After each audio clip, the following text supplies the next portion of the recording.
Kritis, Pak.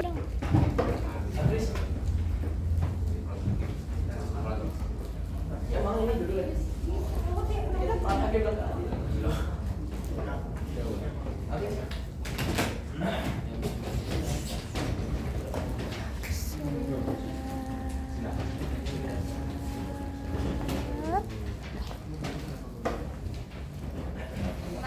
Selamat pagi Bapak dan teman-teman sekalian. Hari ini kami kelompok 3 yang berisi saya, Robert, Jason, Nicholas Wijaya, Christian, dan Donald Kurniadi akan mempresentasikan tentang peran hakim dalam sistem keadilan. Nah, pertama-tamanya, kita harus tahu dulu dong hakim itu apa. Nah, hakim itu adalah seorang pejabat negara, jabatan negara ya, yang diberikan wewenang oleh negara itu sendiri untuk menghakimi. Nah, wewenangnya dari mana? Bukti di mana? Berdasarkan dari apa? Ini dia dari Undang-Undang Nomor 48 Tahun 2009 yang bisa juga dibilang berdasarkan atau versi bagusnya dari Undang-Undang Nomor 4 dari tahun 2004 punya, yang hasilnya isinya adalah kewenangan kehakiman. Nah, jadi hakim ini saat itu ngapain dong? Fungsinya apa? Tugasnya apa? Dia ngapain aja? Nah, itu akan dibahas oleh teman-teman saya yang lainnya. Lalu saya akan membahas fungsi hakim. Fungsi hakim itu ada 3. Yang pertama itu fungsi penegakan hukum. Hakim berperan dalam penegakan hukum dengan memutuskan sengketa antara pihak-pihak yang berselisih dan memberikan hukuman dalam perkara pidana. Yang kedua itu fungsi peradilan HAM. Hakim bertugas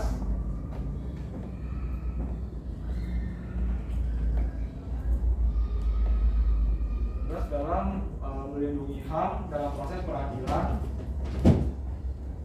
Dan yang ketiga, fungsi interpretasi hukum. Hakim memiliki fungsi untuk menginterpretasikan hukum dan dijadikan panduan untuk menyelesaikan perkara-perkara yang belum.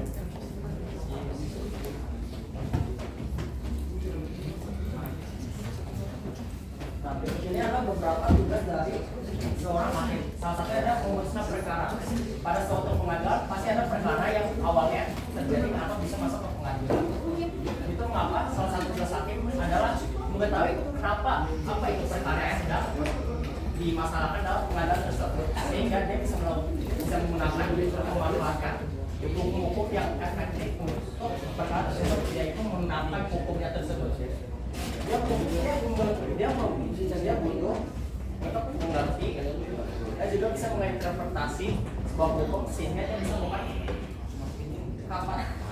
kapabilitas terpenuhnya untuk hukum tersebut untuk menyelesaikan perkara pada masalah tersebut, sehingga semua orang bisa melakukan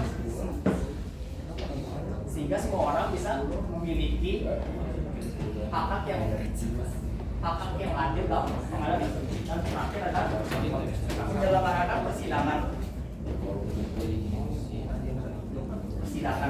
Itu seorang hakim harus bisa mendengar dan melihat bukti-bukti dari sebuah pengadilan sehingga dia bisa melakukan sebuah pengadilan yang benar untuk pada persidangan tersebut, sehingga kedua orang tersebut sehingga hakim bisa melakukan sebuah pengadilan yang adil dan melakukan hukum-hukum yang bisa terkait dengan masalahnya.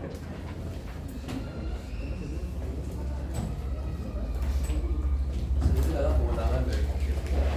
Hakim memiliki 5 kewenangan. Pertama adalah independensi. Jadi seorang hakim harus membuat keputusannya secara independen, tidak boleh terayu atau terdorong oleh pihak-pihak lain yang terlibat maupun tidak terlibat. Yang kedua adalah kewenangan putusan. Jadi seorang hakim dalam membuat keputusannya itu bersifat pasti dan final. Jadi kewenangan dari putusan yang dibikin oleh hakim itu bersifat mengikat gitu. Jadi harus diikuti oleh orang-orang yang terlibat. ketiga adalah kewenangan penyelidikan. Ya, seorang hakim memiliki kewenangan untuk menyelidiki sebuah kasus, mengumpulkan bukti dan memeriksa saksi-saksi untuk membuat keputusan yang paling benar. Yang keempat adalah hak memeriksa konstitusi. Jadi seorang hakim memiliki kewenangan untuk menguji konstitusionalitas dari undang-undang dan memeriksa tindakan dari pemerintah jika ditemukan terjadinya kesalahan. Yang terakhir adalah hak imunitas. Seorang hakim memiliki hak untuk hak imunitas dari tuntutan hukum dalam keputusan yang bikin sebagai hakim. Kecuali terjadinya sebuah pelanggaran yang besar atau major gitu. Nah, selanjutnya adalah tanggung jawab hakim. Jadi hakim itu punya tanggung jawab apa sih? Yang pasti adalah pertama adalah menerapkan hukum yang berlaku secara adil dan tepat terhadap masalah yang sedang diberikannya. Yang pasti nggak boleh asal-asal dong beli hukumnya dong. Nah, yang kedua, menjalankan tugas dengan independen dan bebas dari pengaruh eksternal. Ini tuh berfungsi untuk memberikan keputusan yang objektif. Jadi nggak boleh seperti kayak hakim Kristen bijakan 100 nih ya, gitu nggak boleh. Yang ketiga adalah hakim bertanggung jawab melindungi hak asasi manusia. Nah, hak asasi manusia ini harus dilindungi dalam persidangan. Dan juga hakim itu bertugas untuk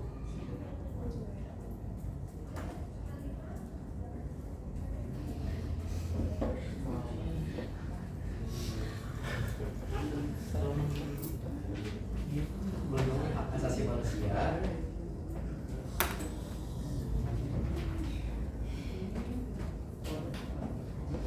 Oh ya, dan membuat segala hal adil dan tepat untuk semua orang yang berada di pengadilan pada saat itu. Oke, jadi next ya Pak. Nah, ini adalah kutipan video yang kita ambil untuk menjelaskan presentasi. Jadi sorry.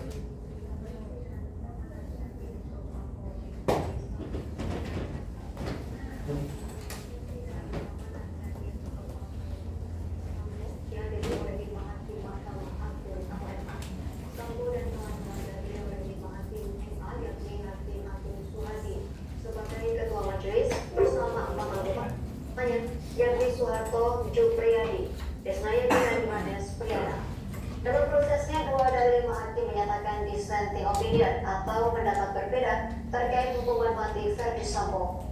Kedua hakim sedianya ingin mantan Kepala Divisi Profesi dan Keamanan Kadif Propam tersebut tetap dihukum mati, yakni anggota Majelis 2 Jupriyadi dan anggota Majelis 3 Desnaya. Berikut sosok 5 hakim MA yang mengadili perkara kasasi Verdi Sambo CS. Suhadi dilantik sebagai Hakim Agung pada November 2011 lalu. Terhitung sejak 9 Oktober 2018, ia menjabat sebagai Ketua Kamar Pidana MA menggantikan Artijo Alkostar yang kala itu memasuki masa pensiun. Dikutip dari laman resmi Kepaniteraan Mahkamah Agung, sejumlah jabatan penting pernah diemban Suhadi dalam kiprah di Mahkamah Agung. Pria kelahiran Sumbawa Besar, Nusa Tenggara Barat tersebut pada 19 September 1953 pernah menjadi juru bicara Mahkamah Agung. Selanjutnya yakni Soeharto yang menjadi Hakim Agung MA sejak tahun 2021. Sejak Januari 2023 ia juga dipercaya sebagai juru bicara pengadilan tingkat akhir tersebut. Sebelumnya Soeharto merupakan panitera muda pidana Mahkamah Agung pada tahun 2016. Ia juga pernah menjabat sebagai Hakim Tinggi Pengadilan Tinggi Makassar di tahun 2013 hingga 2015 dan Hakim Tindak Pidana Korupsi atau Tipikor di pengadilan yang sama pada tahun 2015 hingga 2016. Selanjutnya Jupriyadi dilantik sebagai Hakim Agung pada 19 Oktober 2021. Sebelumnya ia menjabat sebagai Hakim Tinggi Pengawas pada Badan Pengawas Mahkamah Agung. Jupriyadi dikenal sebagai hakim anggota yang turut menangani perkara penodaan agama yang menjerat mantan Gubernur DKI Jakarta, Basuki Cahayapurnama alias Ahok. Kala itu ia merupakan hakim anggota Pengadilan Negeri PN Jakarta Utara. Kemudian selanjutnya yang keempat ada Desnayeti dilantik sebagai Hakim Agung MA pada Januari 2013 silam. Sebelumnya ia merupakan Hakim Pengadilan Tinggi pada Sumatera Barat. Kiprah Desnayeti di bidang kehakiman terbilang moncer. Ia pernah menjabat sebagai Hakim Tinggi pada Pengadilan Tinggi Pontianak, Ketua Pengadilan Negeri Muara Bungo, Wakil Ketua Pengadilan Negeri Padang Panjang, hingga Hakim pada Pengadilan Negeri Padang. Terakhir Yabi Yohanes Priyana yang dilantik sebagai Hakim Agung pada 19 Oktober 2021 lalu. Berbarengan dengan pelantikan Jupriyadi, sebelumnya Yohanes menjabat sebagai Hakim Tinggi pada Pengadilan Tinggi Pontianak. Yohanes menempuh pendidikan S1 Hukum Keperdataan di Universitas Gadjah Mada UGM, Yogyakarta. Sementara studi S2 Hukum ia tempuh di Universitas Jenderal Sudirman, Purwokerto. Terima kasih sudah nonton. Jangan lupa like, subscribe.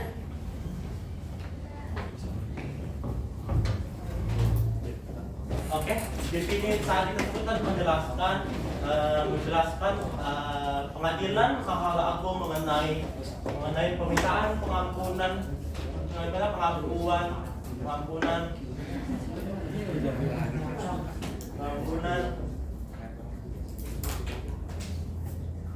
kasasi Ferdy Sambo dan 3 tersangka lainnya. Sebelum saya melanjutkan, saya harus mengetahui dulu siapa Ferdy Sambo. Ferdy Sambo adalah mantan Kepala Divisi Profesi dan Pengamanan Polri atau bisa disingkat menjadi Kadif Propam. Dia terlibat dalam kasus pembunuhan perencanaan Brigadir Jenderal yang bernama Noviansyah Yosua Huta Barat, gitulah. Dia meminta pengampunan tersebut dan hukuman mati menjadi hukuman seumur hidup.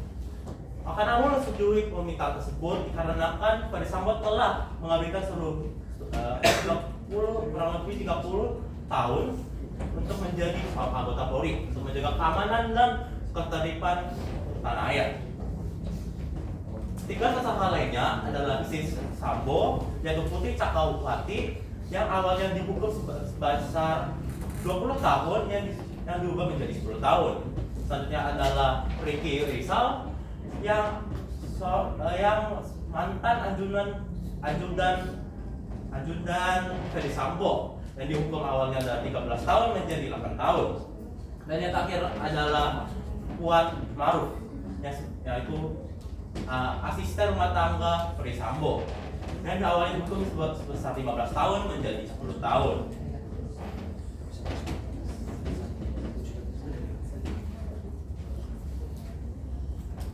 Sekarang kita masuk pada sesi tanya jawab. Ya. Pertanyaan pertama, sebutkan 3 kewenangan hakim. Siapa yang bisa jawab? Gak ada, bagus. Artinya tidak memperhatikan presentasi itu. Kita mau beda, boleh. Kita tanya kalian terus baru tanya kita. Iya, itu tuh kan pagi terakhir sesi kalian bertanya ke kita. Jadi tidak ada perhatian ya? Untuk kewenangan putusan independence, rasa mandiri harus bikin keputusannya sendiri, dan kewenangan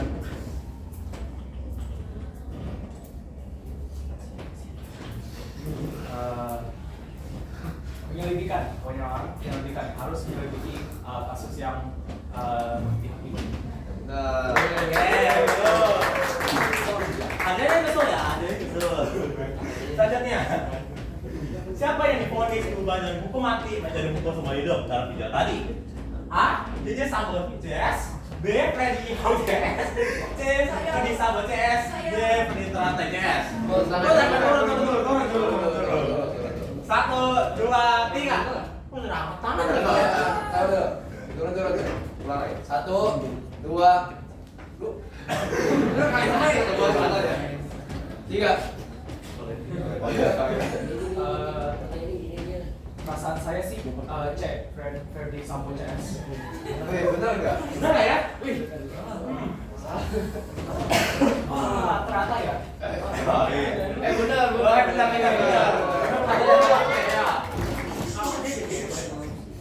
Ntar dulu, Ferdy Sambo CS berarti yang dihukum mati banyak dong.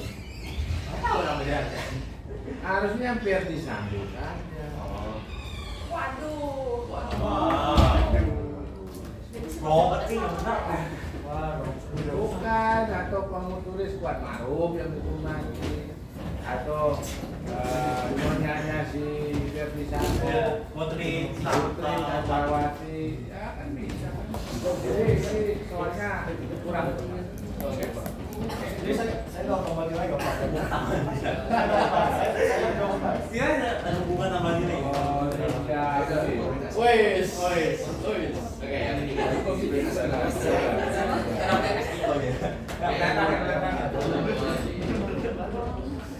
Kasih nilai kalau yang dua. Kalau jawab nggak boleh jawab lagi. Dua kali. Apa kalau sudah sih?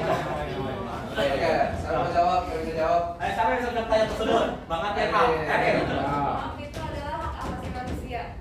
Kurang tepat. Sangat. Coba bisa dijelaskan? Yang merupakan hak seluruh manusia sebagai individu dan tidak dapat dilanggar oleh siapapun. Mau dia pejabat ataupun orang kecil harus tetap dihargai dan dihormati. Saya dilanggar tapi mendingan jangan. Yang tidak boleh Iya, dilanggar. tapi kan nggak bisa dilanggar. Bisa dilanggar, sebaiknya jangan. Bener gak? Ya benar. Oke. Oke, kita sekarang masuk ke kesimpulan. Jadi, berdasarkan kasus tersebut, kita dapat menyimpulkan bahwa peran hakim dalam sistem keadilan itu sangat penting. Dia memiliki tanggung jawab untuk memberikan hukuman yang sangat adil dan dengan fakta-fakta yang akurat. Jadi, dan juga hakim tersebut juga memiliki tanggung jawab untuk melindungi hak yang dimiliki para tersangka dan harus mengusahakan untuk menjaga hak tersebut. Dan selain itu, hakim juga memiliki tanggung jawab untuk menjaga ketertiban dan keamanan dalam selama proses pengadilan. Terima kasih telah menonton presentasi kami. Mohon maaf kami tidak menerima pertanyaan.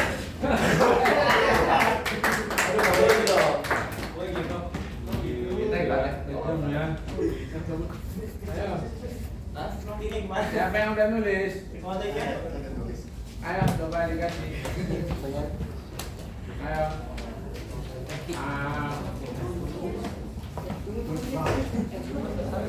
Tapi ini kasih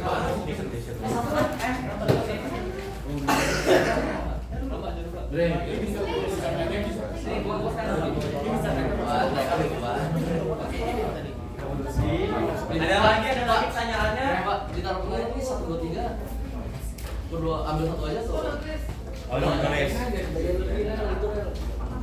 Iho.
Ayo, tolong ditulis saja. Bang, siapa? Pertanyaannya 1, 2, 3. Sulit. Yang bisa kalian jawab aja nanti pertanyaannya. Kan gak apa-apa kan? Apakah Sien hakim terbaik di Indonesia?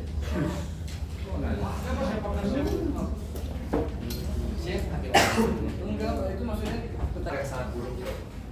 tentunya apalagi ini berhubungan dengan kehidupan orang biasanya. Dengan kasus-kasus ini kan bisa menentukan kehidupan orang jalannya kemana, masuk penjara, mati dan hal-hal seperti ini. Kesalahan seperti ini bisa sangat drastis dan sangat impactful bagi seseorang. Tapi bagi saran apa yang kalian berikan? Ya, tentunya untuk memperketat sanksi-sanksi yang diberikan kepada seorang hakim jika dia membuat kesalahan ini. Penyelidikan yang dilakukan juga butuh lebih datang secara lebih berdetail dan lebih baik dan lebih cepat, karena memang kasus-kasus seperti ini tidak jarang ditemukan dalam negara kita ya. Dan juga untuk saat ini sekarang banyak hal-hal yang pelanggaran ini terjadi banyak yang dari individual itu sendiri. Jadi kita juga meminta kalau bisa dari pendidik dan orang-orang yang mendidik masa muda sekarang membangun karakter yang lebih baik agar hakim-hakim kita di masa depan dapat lebih jujur dan dapat menjalankan tugasnya dengan baik. Terima kasih. Apa yang menjawab pertanyaan? Benar ya. Oke, itu tadi 5 pertanyaannya itu kan dibacain apa-apa aja. Apakah kualifikasi hakim di Indo ketat? Apakah berbeda dengan luar negeri? Gimana cara jadi hakim? Apakah ada tingkat pada hakim? Apakah ada kasus terkait hakim? Misal hakim korupsi? Jika ada, jika iya, apa hukumannya? Yang menjawab barusan dia. Nah, sekarang saya akan menjawab pertanyaan dari Kemdek. Yang pertama, menurut kelompokmu sejauh mana hakim di Indonesia mampu menjalankan peran mereka sebagai penegak hukum yang independen dan tidak terpengaruh atau tekanan politik atau kepentingan lainnya? Dan ini bukan pendapat saya doang ya. Saya yakin kebanyakan Indonesia tahu kalau jawabannya adalah sedikit. Hakim-hakim Indonesia terlalu sering terpengaruh oleh hal-hal lain, apalagi kalau misalkan berkaitan dengan duit. Nah, yang kedua, bagaimana mekanisme seleksi, promosi, dan pengawasan hakim di Indonesia? Soal pengawasan kita bahas nanti dulu, karena ada pertanyaan yang dia tentang itu. Saya akan membahas yang seleksi aja. Indonesia melihat dari kualifikasinya dan dari hakim tersebut seperti pendidikan hukum, pengalaman hukum, integritas moral, kepatuhan dan kesehatan, kualitas psikologis, kemudian pemeriksaan dan sebagainya. Yang ketiga adalah bagaimana hakim-hakim di Indonesia menjelaskan bahwa keputusan mereka didasarkan pada hukum dan bukti yang ada, dan sejauh mana keputusan-keputusan tersebut dapat dipahami oleh masyarakat. Dan ini menurut saya lumayan jelas ya, karena proses pengadilan sendiri itulah untuk melakukan hal ini, itulah membuktikan kenapa hakim berpikir seperti ini. Itu adalah proses dari hasil hakim tersebut. Dan jika salah, jika melenceng, kita semua pasti harusnya tahu jika memperhatikan, karena ini harus sesuai dengan perintah yang ada. Apakah sudah dijawab, Kemdek? Rick, belum jawab belum? Udah ya. Udah. Oh,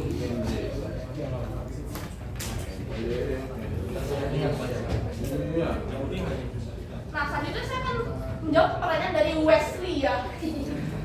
Menurut kamu, hakim bela Palestina atau Israel? Pertama-tama, saya ingin berkata kasar. Namanya Wesley. Kedua, hakim-hakim ada banyak ya, jadi memang pendapatnya berbeda. Ketiga, Indonesia mendukungnya itu bukan untuk penjajahan atas penjajahan harus memisahkan dari bukan dunia.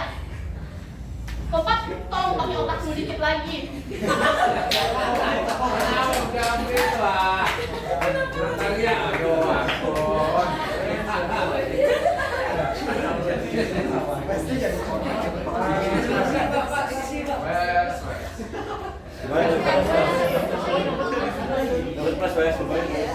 Selanjutnya saya akan menjawab pertanyaan dari boleh juga? Ya.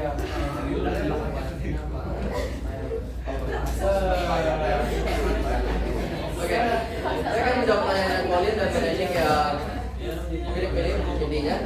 Oke, Colin, apabila hakim dalam pengadilan membuat keputusan salah, apakah ada yang tahu? Dan Benedict, hakim kerja siapa yang ngawasin? Jawabannya itu sebenarnya ada beberapa mekanisme pengawasan hakim. Ada Badan Pengawas Etika Yudisial, yaitu adalah badan independen yang bertanggung jawab untuk mengawasi perilaku etis hakim. Dan ada mekanisme banding, yaitu keputusan hakim bisa diajukan ke mekanisme banding ini untuk pengadilan yang lebih tinggi. Mereka akan mempertimbangkan keputusan hakim lagi. Ketika ada ombudsman atau pengaduan masyarakat. Nah, ombudsman ini di beberapa negara ada lembaga untuk komisi pengaduan dan menerima keluhan dan pengaduan dari masyarakat yang menerima keputusan dari hakimnya. Kalau mereka nggak terima, mereka boleh mengadu. Ada komitmen si hakim kepada etika profesional. Kalau dia udah berkomitmen pada etika profesional, dia nggak boleh melanggar, nggak boleh asal-asal kasih hukuman. Yang kelima adalah laporan publik. Laporan publik ini media dan masyarakat umum sering oh iya, sorotan publik sih intinya bisa membuat hakim tuh disorot gitu. Jadi perlakuannya bisa diselidiki lebih lanjut. Terakhir itu ada legislatif. Parlemen atau badan legislatif di beberapa negara memiliki peran yang krusial dalam penghakiman atau proses pemilihan, konfirmasi dan pemecahan hakim. Kayak gitu. Udah jawab. Tapi kalau kan setelah dikirim ke yang lebih tinggi kasusnya, ya kan? Ya. Setelah itu apa pengadilannya diulang lagi atau apa? Jadi hakimnya malah korban pelakunya. Ya dipertimbangkan kalau misalnya hakim beneran salah,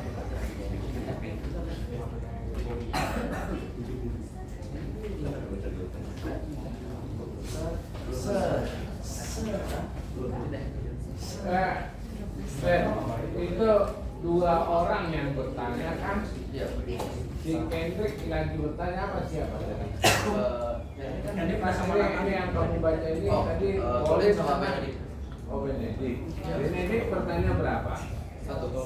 Si Colin Satu. Oh, satu. Tapi saya jawab 2 pertanyaan, Tapi kok banyak banget jawabannya, dia yang bingung tuh. Oke, Benedict 1, Colin 1 gitu ya? Oh siap.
Ya, sekarang saya akan menjawab pertanyaan dari Chef. Pertanyaan saya ada 3, saya akan menjawab 2 dulu ya. Yang pertama, bagaimana hakim menangani kasus korupsi? Nah, hakim itu menangani kasus korupsi ada beberapa tahap. Yang pertama ada penyidikan, lalu penyidikan, penuntutan, pemeriksaan sidang, pengadilan, dan tahap terakhir yaitu tahap pelaksanaan putusan. Lalu pertanyaan kedua, siapakah hakim terbaik di Indonesia dan siapa namanya? Namanya tuh Bismar Megar karena dia tuh terkenal sebagai orang yang jujur. Siapa namanya? Bismar Siregar. Bismar Siregar. Enggak, itu Bismar Siregar. Bismar Siregar. Ya, jangan kasih apa? Apa itu nih?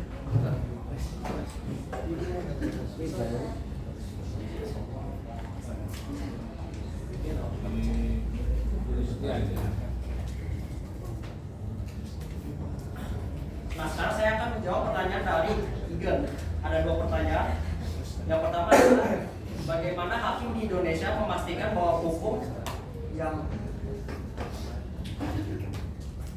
dijatuhkan bersifat adil, proporsional, dan sesuai dengan hukum.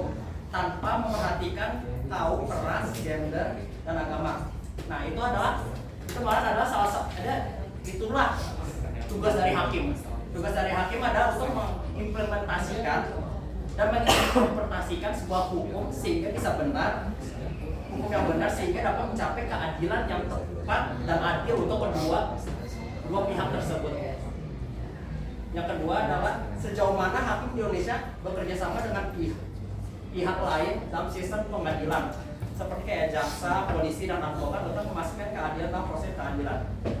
Kalau polisi bekerja sama dengan hakim dengan cara mengumpulkan beberapa bukti-bukti yang terdapat pada lokasi di mana masalah itu terjadi, seperti kayak misalnya pembunuhan ada seperti pisau atau juga tembakan atau juga ada tempat kayak sidik jari yang terdapat pada tempatnya. Dan juga ada pengacara, yaitu mendapatkan pernyataan dari orang yang tersangka dan juga victim untuk diberikan kepada hakim sehingga dia bisa membuat sebuah keadilan dan keputusan dalam pengadilan tersebut. Gimana tinggal? Tiga nih yang mau tanya ya? Iya, 2 pertanyaan. 2 pertanyaan. Nah, selanjutnya adalah pertanyaan dari Stella. Sebutkan salah satu contoh kasus hakim yang menyebabkan dia masuk penjara berhubungan dengan presentasi. Nah, salah satu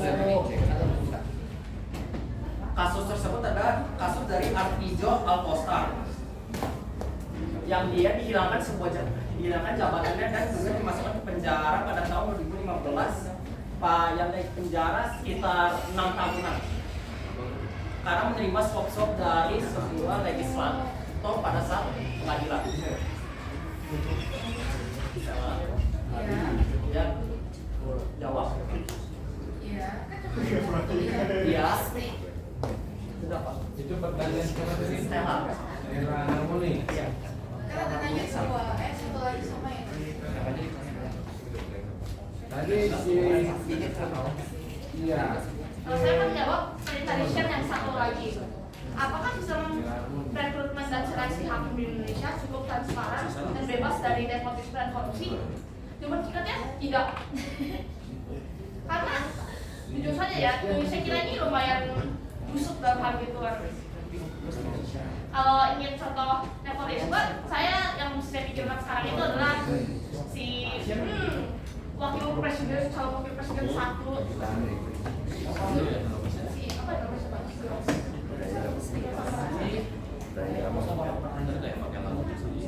Oh, sama ya? Si anaknya Jokowi itu namanya di apa gitu. Gibran. Dia adalah sangat contoh nepotisme. Kalau hakim saya nggak mau beri contoh karena saya tidak kalau research dalam bagian begini. Tapi sebelum terbukti bahwa Indonesia kita ini nepotisme tinggi, korupsinya sangat tinggi. Jawab share. Sane lagi. Tadi kan ada video pertanyaan. Tadi pertanyaannya apa? Sane yang kamu lihat? Apa sistem nepotisme dan seleksi hakim di Indonesia cukup transparan dan bebas dari nepotisme dan korupsi? Kamu jawab apa? Saya jawab enggak. Enggak bebas apa? Makanya tuh pakai di kita. Kok bisa? Kan mereka itu kayak ada contohnya kasus Artijo, dia menerima suap tahun 2015 sehingga saya dihukum penjara 6 tahun. Suapan itu kan bisa dibilang masuk suap, dan kalau dia sendiri hakim Mahkamah Agung kayak dia aja jadi suap, apalagi yang lainnya enggak. Sorry. Ini aku dulu. Ini. Coba ya, Alvito Alkostar itu orang yang paling jujur sedunia loh itu. Saya dasarnya tadi. Kenapa kok bisa? Ya, jadi coba dengerin dulu. Alvito Alkostar itu yang membuat satu siapa? Angelina Sondak itu benar-benar dihukum jadi 10 tahun. Ya. Jadi Alvito Alkostar itu adalah Mahkamah Agung yang memang sangat bagus. Kok tiba-tiba dapat terima suap saya? Itu ini dapat dari mana? Datanya dari tadi. Saya mikir loh. Ini salah sebut nama kali ini ya. Dari tadi saya berpikir begitu. Ya. Kalau yang kedua, apakah itu transparan? Ya moga-moga sih transparan. Iya. Kalau itu kan Al-Qijo Al-Kostar namanya. Itu orang itu sudah meninggal loh. Yang membuat si banyaklah orang meradang gara-gara dia. Ya. Al-Qijo Al-Kostar itu sangat ditakuti di Mahkamah Agung. Kok tiba-tiba dia terima suap, aku bingung. Orang itu malah miskin sekali.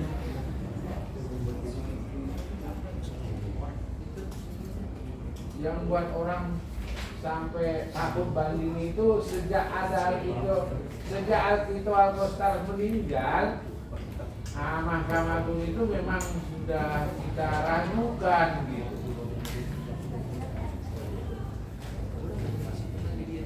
Makanya Al-Qijo Al-Kostar tuh adalah idola saya masalahnya. Orang yang jujur itu. Coba sini. Makanya itu. Kalau misalnya hakimnya jadi tidak jujur, ya mungkin keadaan yang membuat ya. Nah, bukan artinya seleksinya kacau. Tidak, seleksinya bagus banget. Cuma ya mungkin kena rayuan dia ya, kena rayuan. Terimalah duit ini, ya lama-lama dia terima. Ya.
Ya, Kostar itu bener ya.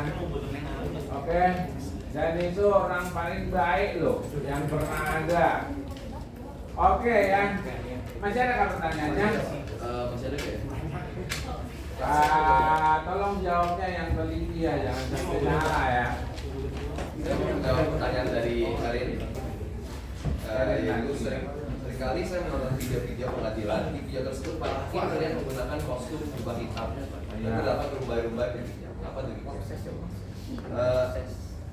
Mengapa demikian? Dari yang saya temukan, kemungkinan besar ini dari influence dari luar negeri. Karena dilihat di negara-negara barat, hakim-hakim banyak menggunakan jubah-jubah hitam juga. Dengan alasan kenapa luar negeri menggunakan jubah-jubah ini, kemungkinan besar karena memang diteruskan dari tahun-tahun tahun sebelumnya. Jadi mengikuti tradisi gitu. Jadi pada saat itu mengikuti tradisi zaman-zaman dahulu, yaitu menggunakan jubah saat dalam pengadilan. Dengan kalau sebagai tambahan, makna-makna dari warna-warna ini apa? Jadi yang ditemukan jubah itu bisa berwarna hitam dengan ada merahnya. Hitam berarti bahwa dia masuk ke dalam sebuah kasus, biasanya dengan cenderung tidak mengetahui apa-apa tentang kasusnya. Jadi dia masuk dengan pemikiran mungkin lebih terbuka. Dan merah itu maksud dia itu kehormatan, keberanian, dan keadilan. Terima kasih. Erin, apakah terjawab pertanyaannya? Terima kasih. Terjawab ya, bagus, pertanyaan jawabannya bagus. Ya, Aston Tobias.